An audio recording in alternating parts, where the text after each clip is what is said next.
begin chanting Om together 3 times, inhaling deeply.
Manifestation. Today we're going to explore a little bit about manifestation.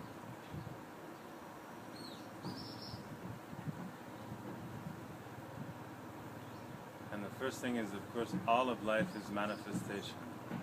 Every moment is a continual manifestation of the, we can call unmanifest, or the seeds sprouting in so many ways.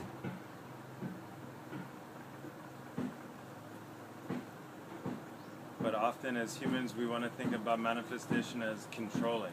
You know, we want something, and so then we're going to do something in order to manifest something that we want. So of course again we're looking again about this desire and control of life.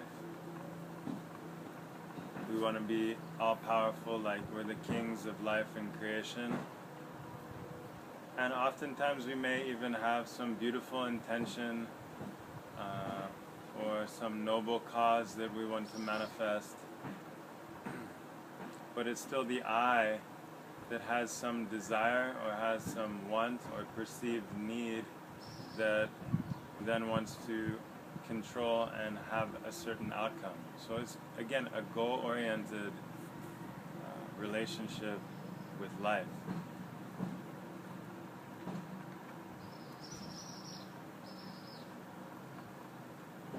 But whether or not we have some active goal in our consciousness, or not, life is continually manifesting. So the stream of manifestation, that's taking place not only in the human realm, but in the stars and in all the other kingdoms on the planet, the bacteria kingdom, the micro levels, macro levels, inside these, what we call myself, inside the cells and atoms and molecules like this, is in a continual process of creation or manifestation, what we call the stream of life.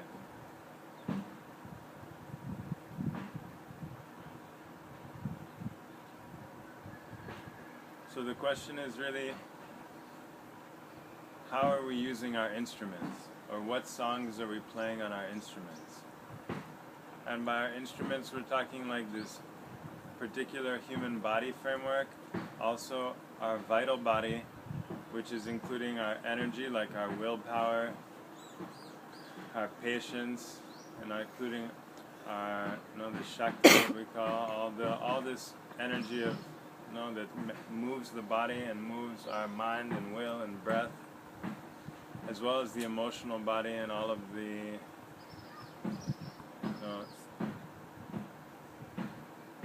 different emotions that were coming, as well as our mental body, our mental instrument. So even we just look at these 3 instruments, our physical instrument, our vital or emotional instrument, our mental instrument. The question is, from moment to moment then, what songs are we playing? Oh, are we playing a beautiful symphony, an integrated symphony of life? Or are we playing a cacophony of different noises and sounds and confusion like this? So we have to examine for ourselves then first how we're using our bodies, about the symmetry of our body language, how the energy is moving in our body, the sensations in our body, our spine, our breath, our brain activity, just on a physical level. And then also our emotions and our energy. How are we using our willpower? How are we using this emotional energy? Are we generating negative emotions and spinning them over and over again? Are we experiencing criticism and judgment as relates to the world around us? Or are we experiencing love and respect and honor for all of the life around us and inside us? So being responsible, taking responsibility then also for the songs we're playing in our emotional body and vital bodies. And then the mental body, or the inner voice as well. What kind of songs are we singing in our minds? Are we singing songs of regret and like this about the past? Or songs of worry and pain about the future? Are we speaking to ourselves with a sweet voice or with an angry voice? Taking responsibility also then for the song or the music that we're playing on our mental instrument. Moment to moment, day by day. And if we're to examine truly our habit, what we call habit patterns, because often it's not like we play a new song every moment, but there are certain tunes that we get stuck in, or that we have some particular kind of fondness for. So examining these habitual patterns in our bodies, in our emotional vital bodies, in our minds, then we have to determine then how we're using our energy. Because all of us, everything, all of life is this expression of energy.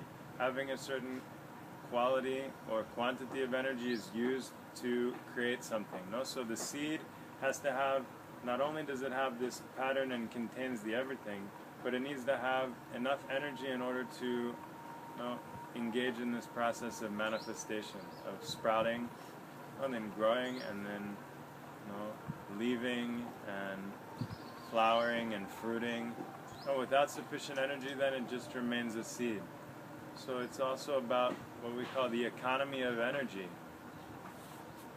And we all worry about our economy of dollars or of property like this. But are we taking account and stock of our energies in our consciousness, our body, our mind, our emotions, our environment? And are we using that energy wisely, or are we wasting the energy? So we need to examine then for ourselves how we're using this energy, or storing the energy, or wasting the energy in our bodies, with our movements and our restlessness, and our nerves and our muscles and the circulation of blood and hormones and glands, all of these subtle phenomena that are going on. With digestion, if we're eating so much food that we have a heavy block digestion, this also is what we call draining or wasting so much of our physical energy that we're not even able to engage with the subtle energies from the elements and life around us.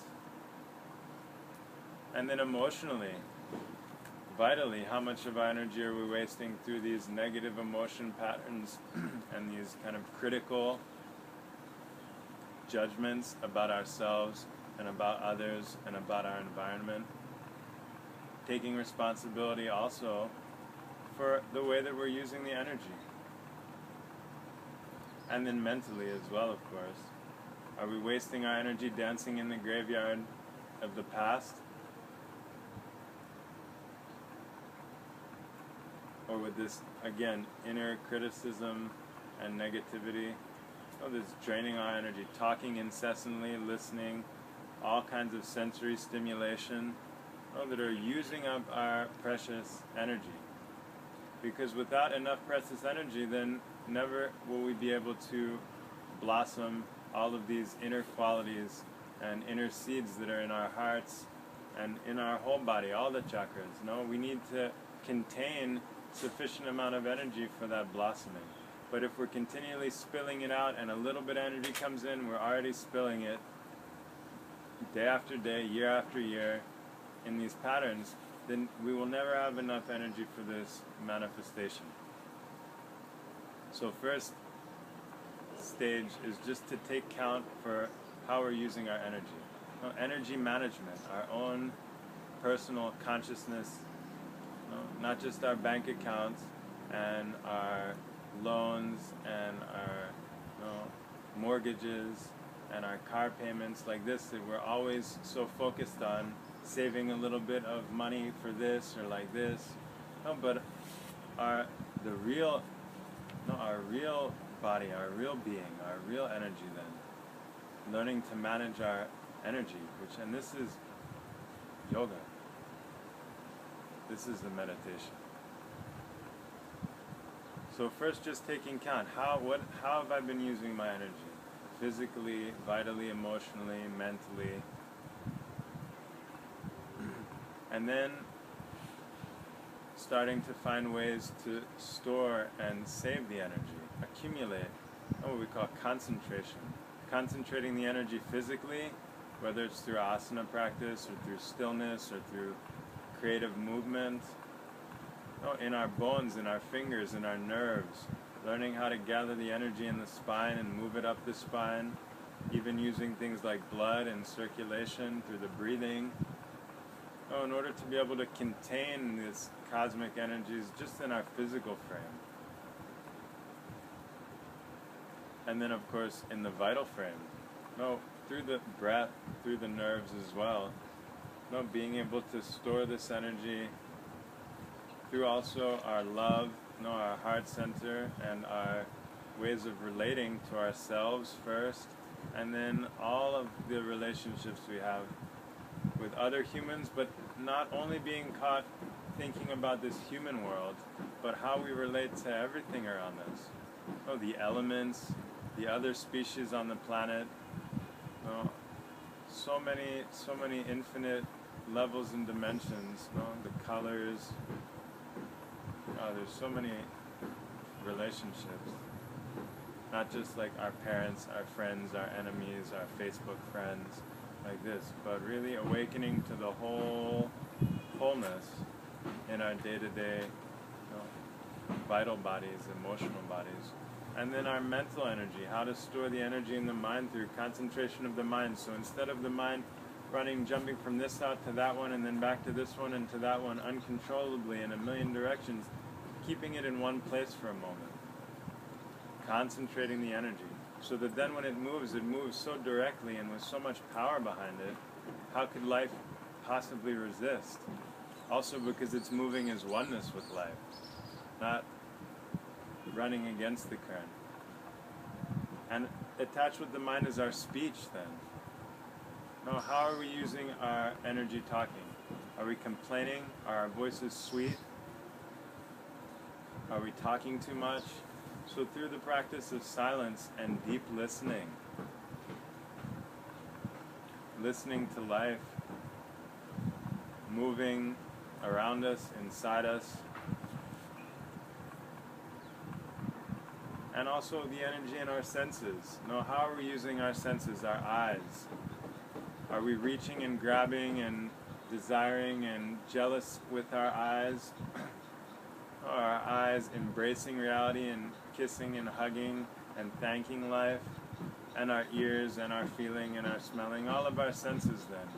Another way that we're either wasting or conserving our energy.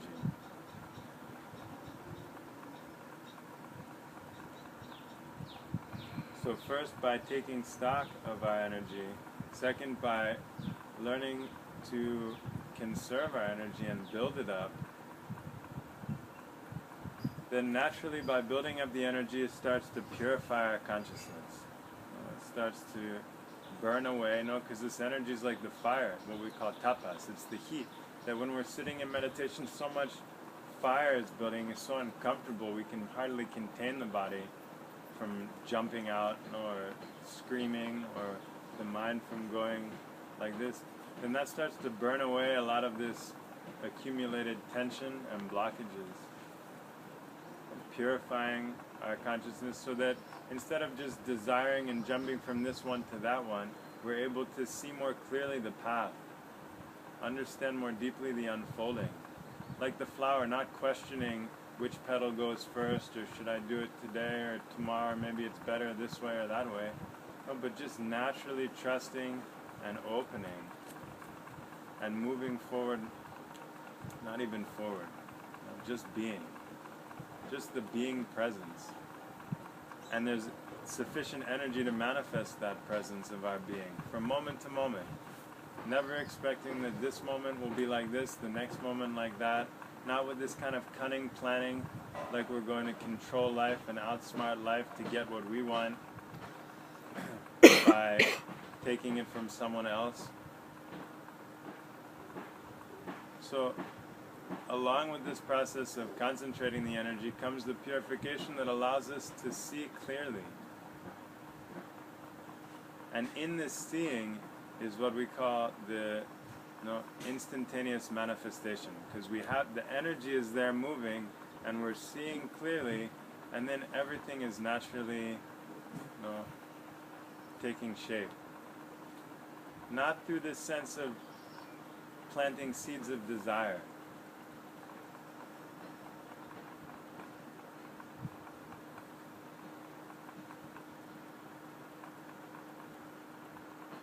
It's not an endless cycle of desire and getting what we want and controlling life and power over, but it's a flowing like the river. No, it's an opening like the flower. It's this gentle, loving embrace of all of life, and a shining like the stars because of the energy of life that we're so full of, like overflowing. The cup is overflowing. There's no question of need or lack. No, it's this abundance of life that is the manifestation.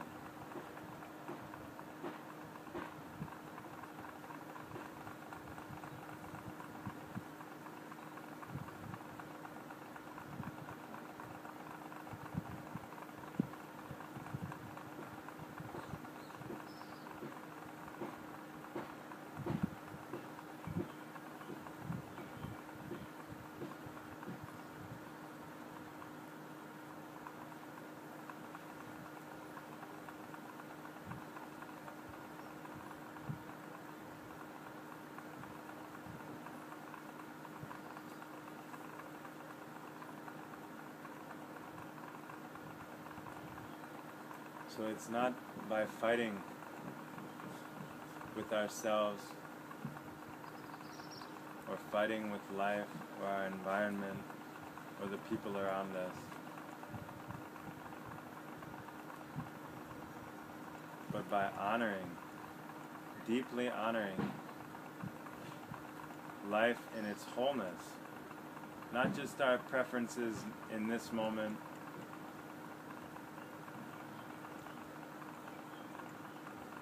but the wholeness of life, then our hearts overflowing with abundance, and we are living manifestation. We're not doing manifestation.